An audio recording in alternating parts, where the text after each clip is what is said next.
जीजू, कोई नया बिजनेस आइडिया आया आपके दिमाग में? अरे ले बेटा, माय डियर साली जी रिया,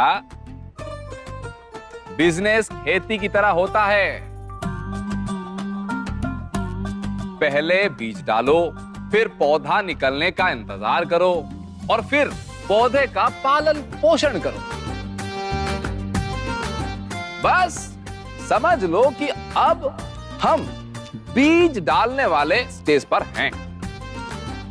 जमीन नाप तोल कर रहे हैं कि कहां जमीन ज्यादा उपजाऊ है ना पापा जी? जीजू, आप पहले बिजनेसमैन हैं जो किसान की तरह बातें कर रहा है। I mean, बीज, खेत, उपजाऊ, क्या है ये सब? ले बेटा, क्या है? अरे रिया, बिजनेस में सबसे जरूरी होता है प्लानिंग। बस अब हम प्लानिंग कर रहे हैं।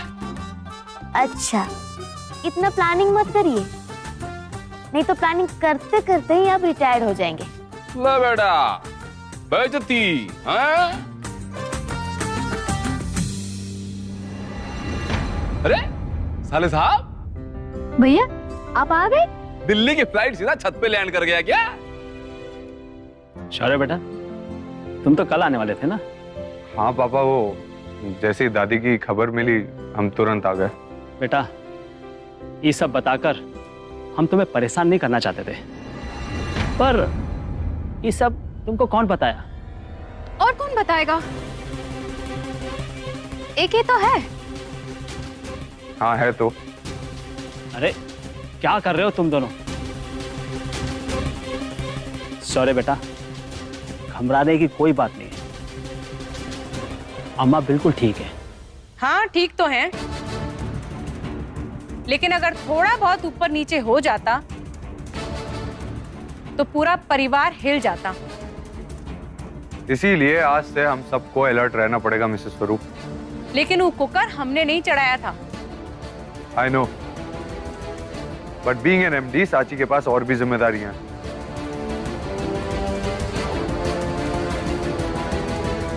क्या हुआ साची?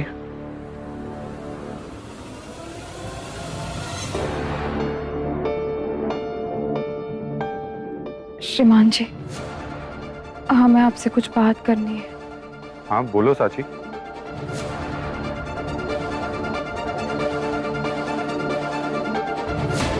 क्या हुआ?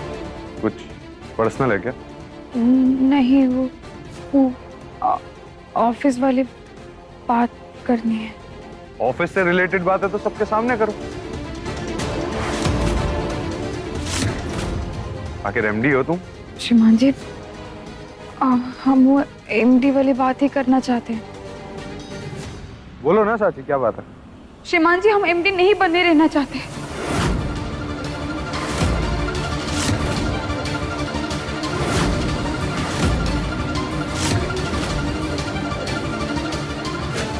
What? आज जो कुछ भी हुआ उसके बाद से हमें एमडी नहीं बने रहना चाहिए। हमें यहाँ घर पर ध्यान रखना चाहिए। साची, आज जो कुछ भी हुआ है उसमें तुम्हारी कोई गलती नहीं। पर श्रीमान जी, कुकर तो हमने ही चढ़ाया था ना, हमें वो काम अधूरा छोड़कर नहीं जाना चाहिए था। अगर सच में कुछ ऊपर नीचे हो जाता तो? रिलैक्स साची, और ऐसे घबराहट में कोई डिसीजन नहीं लेते। नहीं श्रीमान जी, हम ये बात पर बहुत सोचे और बहुत सोचने के बाद हम ये निर्णय पर आए हैं कि दो जिम्मेदारी हमसे नहीं संभलेगी। यहाँ घर का काम खराब और वहाँ ऑफिस का काम भी खराब। श्रीमान जी, हम ही एमडी की जिम्मेदारी निभाने के लिए अभी तैयार नहीं है। सांची भाऊ, नई शुरुआत में ऐसी तकलीफें आती हैं, धीरे धीरे तुम सब सीख जाओगे। एब्सोल्युटली, पापा इज राइट।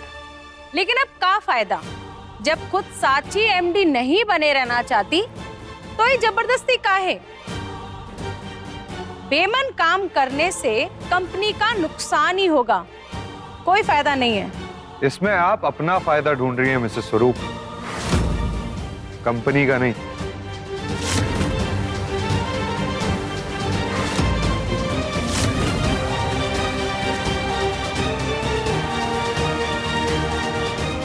तुमको जो कहना है कहो शौर्य, लेकिन हम जानते थे एक दिन ये जरूर होगा। जो लड़की एक काम ठीक से नहीं कर सकती, वो इतने सारे काम कैसे करेगी? साची के लिए ये सब नामुमकिन है। मुमकिन है मिसेस स्वरूप, बिल्कुल मुमकिन। शायद आप भूल गई हैं कि आप भी पहले इस कंपनी की एक एम्प्लॉय ही थी, एक मामूली सी कर्मचारी।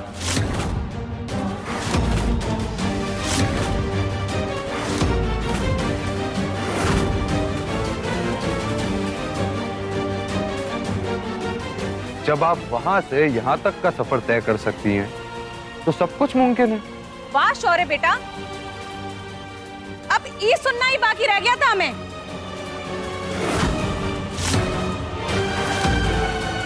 शौर्य बेटा, अब वो बातों का ये सब बातों से का लेना देना?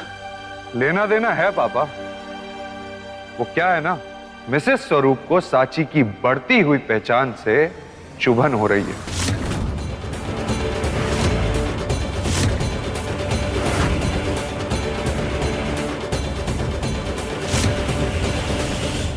लेकिन श्रीमान जी,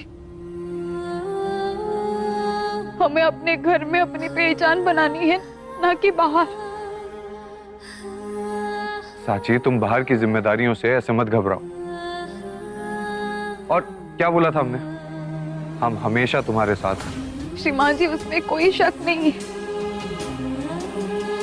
लेकिन हमारे लिए अपने परिवार की जिम्मेदारी से बढ़कर और कुछ भी नहीं है।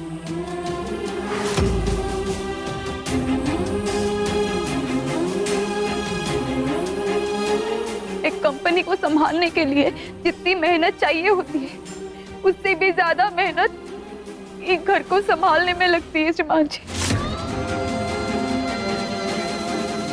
रोज रोज नए नए फैसले लेने पड़ते हैं कि आज घर में क्या बनाना चाहिए और क्या नहीं बनाना चाहिए।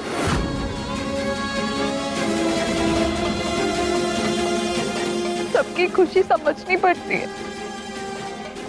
हर काम रिश्ते को मजबूत करने के लिए होता है श्रीमान जी।